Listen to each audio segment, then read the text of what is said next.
Salut mes Dreamers, j'espère que vous allez bien. On se retrouve aujourd'hui dans une nouvelle vidéo. Comme vous pouvez le voir derrière moi, je n'ai absolument plus rien dans mes étagères. Je n'ai absolument plus rien d'ailleurs dans mon appartement. Enfin, dans cette pièce-là, ma cuisine et ma salle de bain, tout simplement parce que j'ai refait tous mes sols. Voilà, j'ai un appartement maintenant qui est vraiment magnifique. Il me reste encore 2-3 petites touches de peinture à faire et ça va être parfait. Aujourd'hui on n'est pas là pour vous parler de mon sol, mais c'était juste pour vous dire que ne pas vous inquiéter qu'il n'y ait plus rien dans les étagères, ça va revenir. J'avais envie de vous parler d'un sujet un petit peu particulier. D'ailleurs je m'excuse si ça résonne un petit peu parce que comme il n'y a plus grand chose dans la pièce, du coup ça résonne. J'avais envie de vous parler un petit peu d'un sujet particulier qui est en rapport avec mes travaux récents. Puisque pour faire mon sol, il a fallu que je transvase tout ce que j'avais donc dans mes étagères, dans la salle de bain, de la la cuisine, dans mon bureau et dans ma chambre, parce que c'était les 2 seules pièces qui n'étaient pas refaites. Et en fait, plus je défaisais mes étagères, plus j'enlevais mes objets, plus je voyais de choses passer, plus j'avais une sensation d'étouffement. Mais vraiment, quand je vous dis d'étouffement, c'est une oppression constante. Je me sentais pas bien en fait. Quand je voyais tout ce que j'enlevais de chez moi, quand je voyais tout ce que j'accumulais, bonjour Osiris, depuis des années, je me suis dit, ça va pas, je suis malheureuse. Et vraiment, je me suis rendu compte de ça. J'ai toujours été quelqu'un qui achète beaucoup, souvent pour combler quelque chose. Pendant longtemps, ça a été pour combler une tristesse, puisque quand j'ai fait ma dépression, j'étais triste et je cherchais à combler des seins Osiris. Et je cherchais à combler un vide en moi, en fait, tout simplement. Arrête! Oh! Bref, je disais que je cherchais à combler un vide en moi et j'ai acheté beaucoup de choses. Beaucoup de choses inutiles, beaucoup de choses pas très importantes. Des choses encombrantes, des choses moins encombrantes. J'ai acheté beaucoup de vêtements, j'ai acheté beaucoup. Et en fait, en vidant mes étagères, je me suis rendu compte que j'avais pas fait de tri. J'ai des choses qui datent depuis 2010, 2011, donc ça fait 10 ans que je les ai. Et j'ai accumulé. Et il faut vous dire qu'en fait, tout ce qui logeait là et tout ce que je vais vous montrer après, à la base, ça tenait dans une chambre. Ma chambre chez mes parents, ça tenait là-dedans. Je sais même pas comment j'ai fait pour vivre avec ça en fait, parce que vous allez voir, moi perso, je me dégoûte pas, mais j'ai un sentiment de honte profond en fait quand je vois tout ce que j'ai pu accumuler au bout de 10 ans et je me retrouve avec des choses qui me correspondent plus, qui me plaisent plus, et j'ai besoin de vide en fait. Je peux pas vivre dans une maison, là pour moi c'est beaucoup trop vide. Ce qu'il y a autour de moi, j'ai toujours besoin d'avoir de la déco, d'avoir des objets de collection, des choses, j'ai beaucoup de choses qui me tiennent à cœur, mais je veux plus que ça soit aussi rempli. Et je pense que c'est le fait d'avoir combattu un peu la dépression, tout ça, qui m'a fait rendre compte que j'avais pas besoin de tout ce matériel pour être heureuse, que le bonheur ça passe pas par ce qu'on a matériellement, mais vraiment par ce qu'on ressent.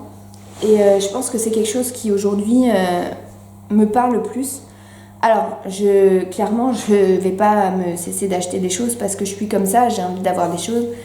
Mais vraiment, pour mon année 2020, en tout cas, ce que je voudrais essayer de faire, c'est d'acheter plus raisonnablement, dit la fille qui va au Walt Disney World.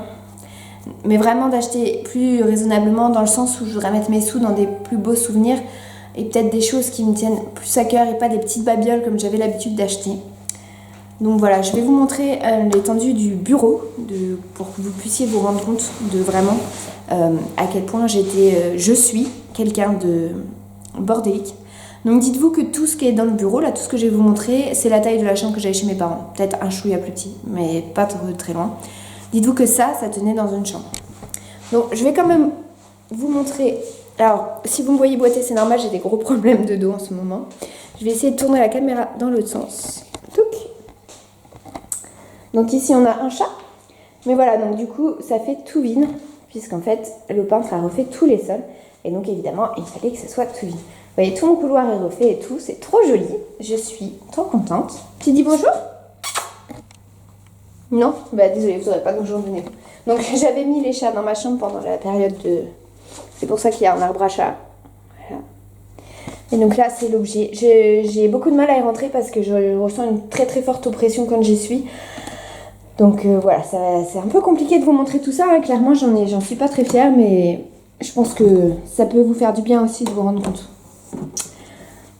Voilà. Ça, c'est ce qu'il y a dans mon chez moi. D'ailleurs, c'est la seule pièce où ça résonne pas tellement il y a de choses. Je vous cache pas que là, quand je rentre là-dedans, j'ai l'impression d'être dans une chambre d'enfant de 4 ans. Alors, encore une fois, c'est des choses que j'ai accumulées depuis plus de 10 ans. J'ai des choses qui... Genre, mon animateur d'Ariel, ça fait pratiquement 10 ans que je l'ai. J'ai des cadeaux, j'ai toutes les pluches que j'ai ramenées de mes différents voyages. Il y a plein de choses. Je dis pas que tout est à jeter, tout est à revendre. Il y a tous mes tsum tsum, bien sûr, que je ne m'en séparerai pas. Mais je pense qu'il y a quelque chose à faire.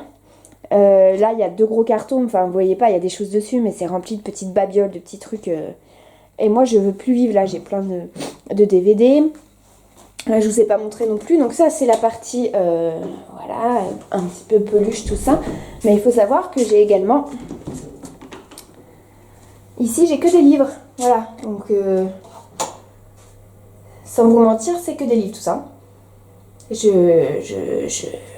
Je les ai stockés là parce qu'il fallait que je vide mes étagères. Donc concrètement, qu'est-ce que je vais faire? Quand je me suis rendu compte de ça, je me suis dit que clairement, je pouvais pas rester comme ça. Voilà, que je devais faire quelque chose de tout ça. Donc, ça va être difficile parce que, encore une fois, j'ai du mal à me séparer des objets. Je suis quelqu'un qui est très, qui est très attaché aux objets, qui a beaucoup de mal à s'en défaire. Surtout si c'est des cadeaux, vous pouvez être sûr que si vous m'offrez quelque chose, il sera gardé à vitam aeternam. Je peux pas me défaire d'un cadeau. Je vous dis, les vêtements que ma maman m'a achetés il y a 10 ans, j'ai encore du mal à les vendre parce que pour moi, ça a toute une symbolique puissante et j'arrive pas à m'en défaire. Je ne peux pas, c'est plus fort que moi. Donc, j'ai réussi à donner des choses et tout, mais j'ai des vêtements qui datent de 10 ans, que je ne mets plus, qui me correspondent plus, mais je peux pas les donner parce que j'y tiens trop sentimentalement. Et je sais que pour les objets qui sont dans le bureau, ça va être pareil. Ça va être difficile, il va falloir que je fasse un gros effort sur moi-même, mais je sais que je peux pas rester comme ça, que je peux pas remettre comme c'était parce que c'est trop chargé, je vivais plus. Donc j'ai décidé de mettre en vente la plupart de mes objets de collection. Alors quand je vous dis objets de collection, ne pensez pas que je vais mettre en vente mon lumière ou mon Big Ben parce que ça non, mais je veux dire genre mon animateur Ariel elle va partir, j'ai des peluches Ariel qui vont partir, j'ai plein de petites peluches, j'ai plein de pins et tout que je vais essayer de vendre. Voilà, je vais voir si je peux pas en donner un petit peu à ma famille, si jamais ça leur tente. Je pense à ma petite cousine, peut-être que ça lui plaira, je sais pas. Si jamais ça vous intéresse, si vous avez envie de suivre un petit peu mon avancée dans le tri, parce que je sais pas si je le filmerai ici, je vous montrerai peut-être le rendu final, je sais pas trop comment je vais faire. En tout cas, la plupart des ventes se passeront d'abord sur mon Insta, donc je vous mets là-haut. Et puis ensuite, si je vois qu'il y a des trucs qui se vendent pas ou même que ça se vend pas très bien, je mettrai le reste sur Vinted. Je vous le mets ici aussi, mon Vinted, si jamais ça vous intéresse. Voilà. Donc n'hésitez pas, si jamais vous souhaitez faire un tour. Alors je vous promets pas que les ventes soient toutes postées le même jour parce que ça va être très difficile. Comme je vous le dis, hein, j'ai un peu de mal. Les pins, ça va être très compliqué, surtout que je prévois de vendre des pins de Ariel. Voilà, j'ai plein de pins qui me correspondent plus. Je pense qu'il va y avoir de la Reine des Neiges un petit peu, du Star Wars. Enfin, il va y avoir pas mal de choses. Vous allez voir que ça va être assez divers et varié. Dans les gros trucs, je vous dis mon animateur Ariel, quelques peluches qui datent que je peux plus garder, je peux plus. Voilà. J'espère que ça va me faire du bien. Le but, c'est d'avoir une maison plus clean, entre guillemets, parce que je suis toujours une collectionneuse dans l'âme. Je voudrais juste que ça soit plus soft, que j'en ai pas partout, que je sois moins bordélique. Clairement, c'est mon objectif de 2020. C'est de me reprendre, déjà d'acheter moins, vraiment moins, parce que là, je sais pas ce qui s'est passé. Je sais que j'ai eu une très grosse période où j'étais... comme je suis dépendante affective, j'ai beaucoup comblé le vide. Je comble beaucoup le vide par l'achat de beaucoup de choses qui sont pas nécessaires. Mais ça me fait du bien sur le moment, je me sens bien. Le souci, c'est que ça reste pas. C'est comme pour toute addiction, j'ai envie de vous dire. Donc j'achète. je me mets parfois dans des situations où j'ai plus beaucoup de sous pour finir le mois. Après, voilà, j'ai des économies de côté, mais je veux pas les prendre parce que c'est mes économies pour aller à Walt Disney World. Et ça me fout une pression d'enfer. Je survis plutôt que je ne vis. Je n'ose plus rien acheter sans culpabiliser à mort. Dès que j'achète un truc, je me dis mais pourquoi t'as fait ça? Pourquoi t'as fait ça? Je suis contente quand le produit arrive et après je recommence. Mais pourquoi t'as fait ça? C'est un cercle vicieux, clairement.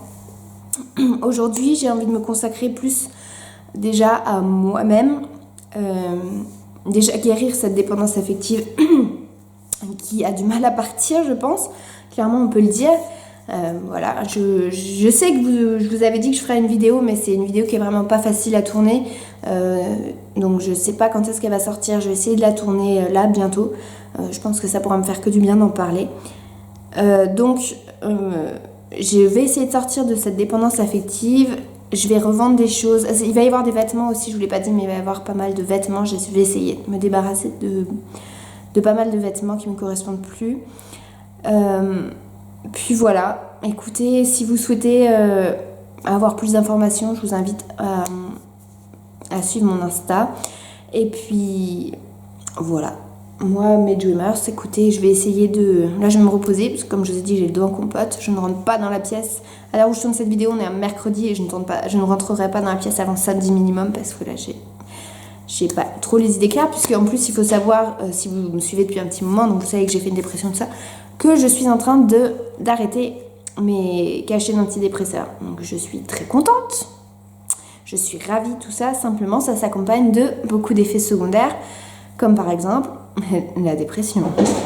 On a failli y avoir un accident. Donc voilà, je fais beaucoup de crises d'angoisse, je dors très très mal, je fais beaucoup de cauchemars la nuit. Clairement, j'ai l'impression que je reprends les symptômes un peu de la dépression que j'avais avant, mais je sais que c'est normal, c'est vraiment un effet secondaire de l'arrêt des traitements.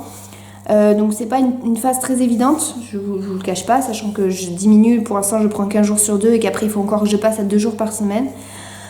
Voilà, donc clairement ça va prendre du temps, je vais y arriver, mais c'est pour ça 2020 je veux vraiment repartir sur de bonnes bases.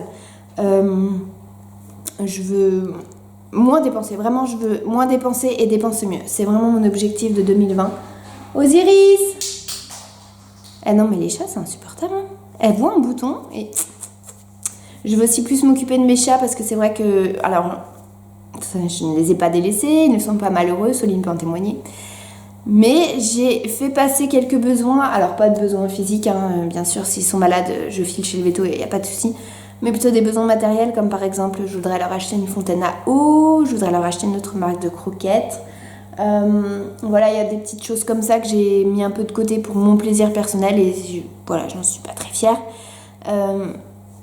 Voilà, 2020, ça va peut-être être l'année où je vais le plus changer, où je vais essayer en tout cas le plus changer, parce que je sais qu'on dit beaucoup ça. Mais vraiment, j'ai envie que 2020 soit une année de reconstruction totale. Je veux plus entendre jamais parler de dépression. Je veux plus jamais vivre ce que j'ai vécu en 2017. Voilà, ça fait 2 ans. Non, je veux plus jamais vivre ça. Je veux me sortir de la dépendance affective absolument, parce que c'est pareil, c'est quelque chose qui est très très difficile à vivre. Quand on ne le vit pas, c'est... J'allais dire c'est la pire des addictions, mais je pense que chaque addiction est aussi difficile qu'une autre. Mais vraiment c'est très très difficile, parce que là c'est pas des objets que vous avez en face de vous, c'est pas de l'alcool, c'est pas de la drogue, c'est pas du jeu. C'est une personne vivante qui a des émotions, qui est humaine, qui vous comprend ou pas. Donc c'est plein de situations compliquées. Si ça vous intéresse vraiment, une vidéo sur ce sujet-là, je pourrais vous en parler, il n'y a vraiment pas de souci. J'ai envie de la tourner et en même temps je me dis, je sais pas si elle a trop la place sur cette chaîne-là. Donc écoutez, je vous laisse un petit sondage et dites-moi si vraiment ça vous tente, je vous la tournerai, je vous la posterai. Sinon je la tournerai peut-être que pour moi, pour en parler, pour me libérer. Et puis je la posterai peut-être pas. Donc n'hésitez pas à me dire ça dans le petit sondage. Et puis écoutez, avec ce gros blabla, voilà, une vidéo pas très très intéressante, mais où j'avais vraiment besoin d'en parler parce que je sais que ça peut arriver à tout le monde. Je pense que c'est déjà arrivé à des gens de se sentir complètement étouffés par les objets du quotidien, de culpabiliser, enfin voilà, je sais que ça peut arriver, je sais que ça arrive. Et voilà, j'avais juste envie de vous dire que vous n'êtes pas tout seul et que tout le monde passe par des moments un peu difficiles dans sa vie. Et voilà. Donc sur ce, mes dreamers, je vous souhaite une très bonne soirée. Pour moi, je vais aller prendre une douche chaude sur mon dos. Et puis je vous fais des très gros bisous. Et je vous donne rendez-vous dimanche dans une prochaine vidéo qui sera bien plus joyeuse. Bye bye!